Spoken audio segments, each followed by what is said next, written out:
They tell you the night shift at a hotel is quiet. That's what I believed when I took the job. Mostly it is.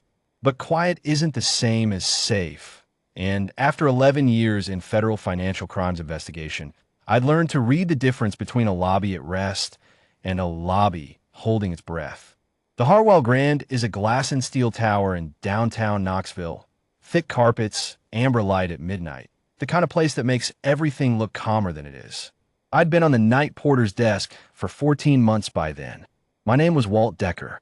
I wore a burgundy jacket with a brass nameplate.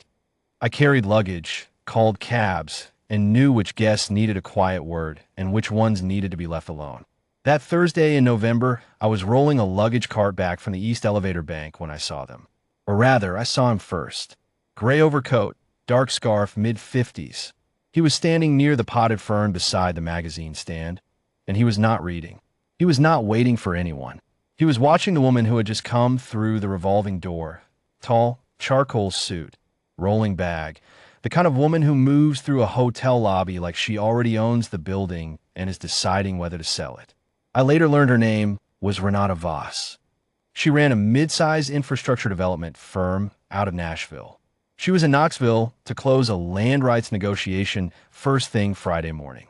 She'd had a long day, and it showed in the way she was pulling that bag, efficient, purposeful, not looking left or right. She didn't see him. Most people wouldn't.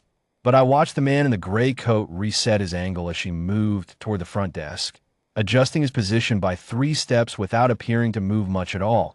And I felt something I hadn't felt in 14 months, the old, cold calibration behind my sternum that meant pattern.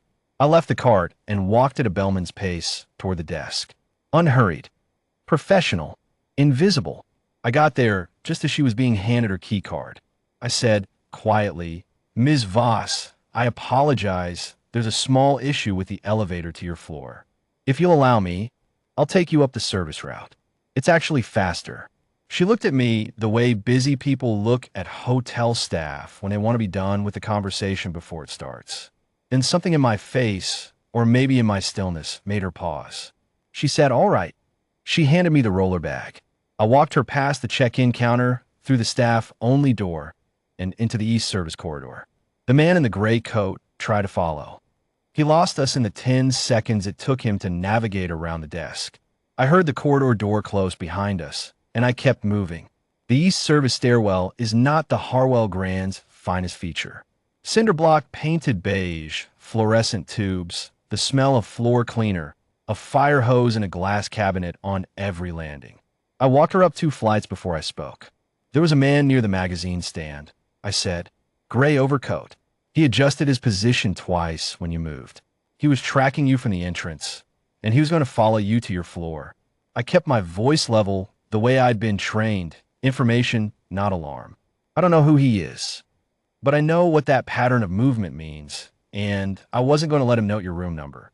She was quiet for 4 steps. Then she said, "I know who he is." She didn't offer more, and I didn't ask. A person's right to their own complications is something I'd always respected. All I needed to know was that she wasn't surprised, which meant this wasn't the first time. I took her to a room on the 9th floor, not the room on her reservation, which was on 7, where the number was accessible to anyone with a look at the booking system. I moved her reservation in the hotel's system myself, updated the key card, and made a note in the internal log marked staff use only. I told her I'd make sure someone swept the 7th floor corridor for the first hour. I told her the service stairwell on the east side could be reached from the fire door at the end of the 9th floor hall, and that the code was 4471 if she needed it, a detail she didn't ask for, but that I could see she filed away. Then I told her to call the porter's desk directly if she needed anything at all. She stood in the doorway of the 9th floor room for a moment. The corridor light caught the tiredness around her eyes, and something else. Not fear exactly, more like the particular weariness of a person who has been managing a problem alone for a long time and is not quite sure how to accept that someone else noticed it before they had to ask. She said, "You're a bellman." It wasn't an insult. It was the kind of thing a person says when the geometry of a moment doesn't quite add up and they're working out why. I said, "Yes, ma'am. Good night." I went downstairs and found Dale Pruitt. Head of hotel security, a solid, methodical man who'd been with the Harwell Grand for 9 years. I told him what I'd seen and what I'd done. I gave him the description of the man in the gray coat, told him I'd moved the room reservation, explained my reasons clearly. Dale listened the way good security men listen, without interrupting, without dismissing. He said he'd run a pass on the lobby and check the entrance footage. He thanked me. That should have been the end of it. At 2:15 in the morning, Dale came to the Porter station and asked me to come with him to the security office. His voice was flat and professional. The tone of a man who has a job to do and is going to do it correctly, no matter how uncomfortable it turns out to be. I knew that tone. I'd used it myself dozens of times in rooms not unlike the one he was walking me toward. I went with him without a word.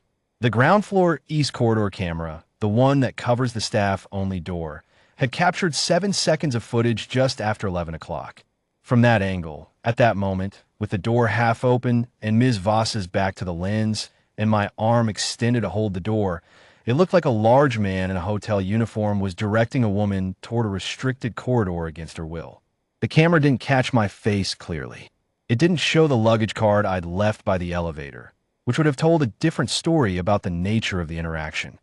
It caught 7 seconds, and 7 seconds was apparently enough to generate a formal incident report, escalate to the general manager, and pull the company's Nashville legal counsel out of her evening. The general manager was a man named Cooper, careful, correct, visibly uncomfortable. The woman from legal was Sandra Park, and she'd driven up from Nashville and was not happy about it, though she didn't show that in any unprofessional way. I hadn't met either of them before. Cooper told me there was a concern about the footage and asked me to walk him through the evening. I did. Same words, same sequence, same details I'd given Dale at 11. I didn't add anything. I didn't defend myself with extra language. A man who is telling the truth doesn't need to ornament it. You say what happened, and you let it stand. Then Renata Voss came in. She had been brought down from the 9th floor, tired, disrupted. The negotiation she'd come 3 hours to prepare for now interrupted at 2 in the morning by a security concern that put her at the center of it. She sat down across the table from me, and I could see in her face that she was working out the geometry again, the same way she had in the doorway of the 9th floor room. She said, "He told me there was a man following me from the entrance. He said he was repositioning as I moved. He walked me through the staff corridor, changed my room, and told me to call the porter's desk directly." She looked at Cooper. He didn't threaten me. He didn't touch me. He moved me away from a man I have a civil protection order against in Davidson County. She paused. "His name is Marcus Teal. I've been trying to get ahead of him for 3 months." The room went quiet in a particular way. The way rooms go quiet when the correct version of events has just arrived and everyone in the room is trying to absorb it at the same time. I said nothing. I was thinking about Theo. He'd be up at 6:30, fixing his own cereal. I taught him how to do it right when he turned 10, eggs and everything. And he'd be watching the kitchen clock, waiting for my truck in the driveway before he left for school. I had about 40 minutes. Sandra Park said she'd need to pull my personnel file for the incident documentation, standard procedure, and I understood it was. I told her that was fine. She left the room. She was gone 11 minutes. When she came back, she set a folder on the table and opened it, and I watched her face change as she read. Not dramatically, just a quiet shift, the way a person's expression adjusts when the story they expected turns out to be a different story entirely. 11 years with the Federal Financial Crimes Division Field Investigation Unit. 43 cases closed. 6 commendations. Specialized training in threat assessment, surveillance identification, close protection protocol, and crisis de-escalation. Resigned in good standing 22 months ago following the death of my wife, Ellen. Reason given, primary caregiver for minor child. Sandra Park looked up from the folder. She said, "Mr. Decker." Just that. The way you say a person's name when you're revising your understanding of who they are. Cooper looked at Ms. Voss. Ms. Voss looked at me. I looked at the table. Then Cooper cleared his throat and said that in light of the full picture, the incident report would be amended to reflect that I had acted appropriately, consistent with the guest's account, and that the hotel was grateful for my attentiveness. He said it carefully The way administrators say things when the situation has already resolved itself, and all that's left is to document it correctly. I didn't hold that against him. He was doing his job and doing it honestly, and that's all a person can ask. It's simply a hard thing to be the last one to understand what happened in your own building on a given night. Dale Pruitt walked me out to the corridor. He was quiet for a moment, looking at the carpet. Then he said, "Why didn't you tell me all of it when you came to me at 11? Your background, all of it." I thought about that honestly. I said, "I told you what you needed to act on. The rest wasn't relevant to keeping her safe."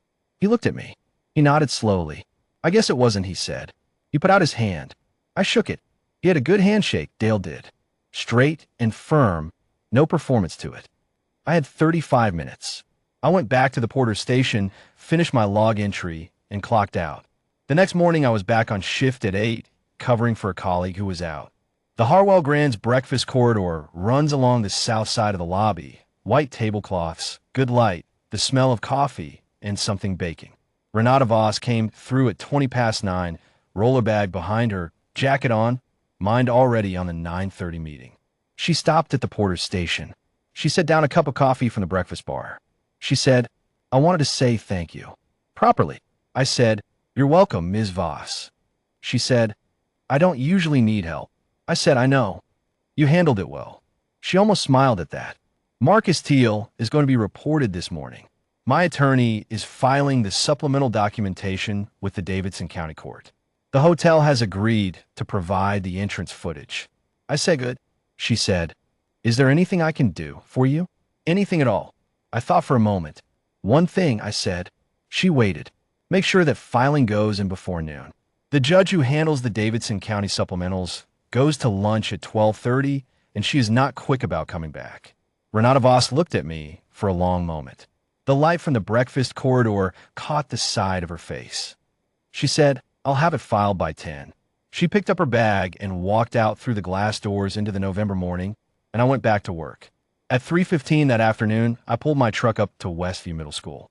Theo came out through the double doors with his backpack listing to one side, the way it always did when he'd packed it wrong and didn't notice until it was already uncomfortable. He climbed in and buckled his seatbelt and said, "How was work?" I said, "Quiet." He said, "You always say that." I said, "It usually is."